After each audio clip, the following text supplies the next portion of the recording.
Welcome back. You may have heard that the federal government introduced new requirements for the Canada Summer Jobs Grant.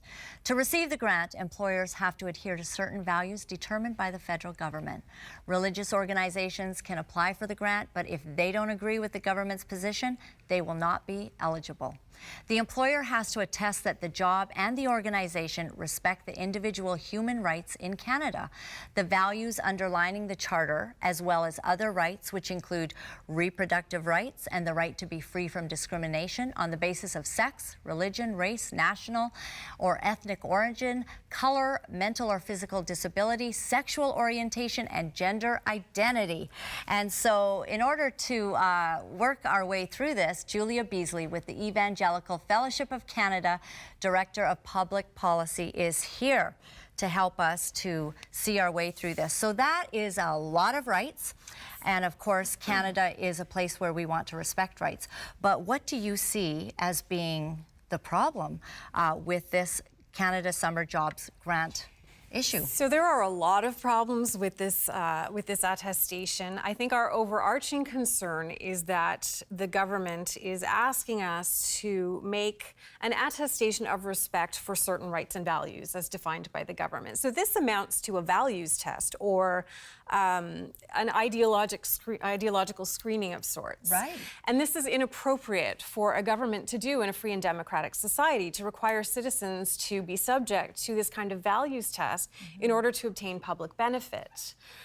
We don't think that faith-based groups have a right to this funding. Nobody has a right to this funding. But the point is, if the government is going to make this funding available, they need to do it on a level playing field and not be screening or excluding on the basis of a values test. Right. So this attestation is actually, it's both a misuse of and a violation of the Charter of Rights and Freedoms, which it invokes. Right. So the Charter is meant to serve as a shield to protect citizens from government intrusion. To protect all of us. Yes. From the government. Yeah, and we as private citizens, as non-governmental organizations, we may value that we have a Charter of Rights and Freedoms. We may be grateful for the protections and freedoms that it affords us and others, but we are not subject to it.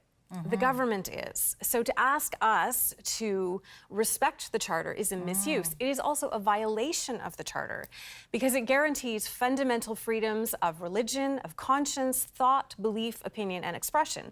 So to ask citizens to attest that they affirm or respect certain values as defined by the government is actually a violation of the fundamental freedoms that are guaranteed in the Charter itself. Wow. Well, I love how you're explaining it because while it's true that we all very much appreciate all of these things, who is the government to begin telling us how we have to feel and think? We have many religious organizations and a lot of, places out there that would like to honor, rights of everyone else, but they also want their own rights honored. And this seems quite onerous that, in fact, what the government is asking people to do is to accept their rights and to, such as specifically the right to life. That's a big issue. Yeah. A lot of groups, a lot of summer camps have been affected because they believe that God created, men and women, and that every child is important. And so now you're asking them, in order to receive this kind of benefit from the government, you have to let your values go. Yeah, there has been a huge outcry. We have had, I can only imagine how many people they are hearing from. Organizations, they're probably noticing that there have been fewer applications. So they have issued some clarifications, and they keep saying, we are not concerned, we're not interested in the beliefs or values of the organization or the church or the program. But the problem is the attestation is about values. It's not, they keep saying, what we're concerned with is your activities. So as long as your activities are not focused around either undermining or seeking to remove certain rights, you're good. You can check off the attestation, no problem.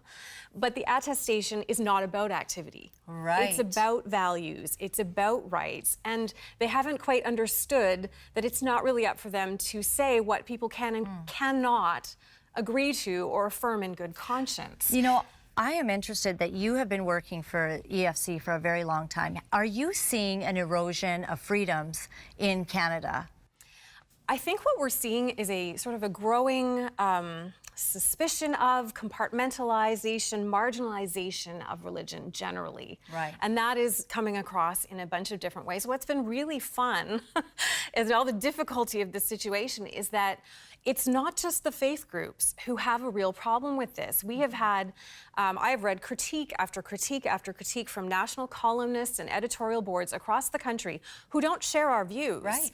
but who agree that this is a significant overreach. What the government has done here is a significant overreach. And I think it's something that should actually concern all Canadians. All Canadians. Because this sets a troubling precedent. You know, if this kind of values test gets put in place here, where else are these Right. kinds of things going to appear? Well, I think there's some people that recognize that, you know, even if you're atheists, you know, or don't even subscribe to any kind of religious conviction, that sooner or later it touches your door. Yeah. And that's a problem. And so I thank you and EFC for standing on guard for us, and thank you for sort of enlightening us on the, you know, the bare core of this situation. And hope you'll join us again. Thanks for joining us. Pleasure. Thank you. We'll be right back.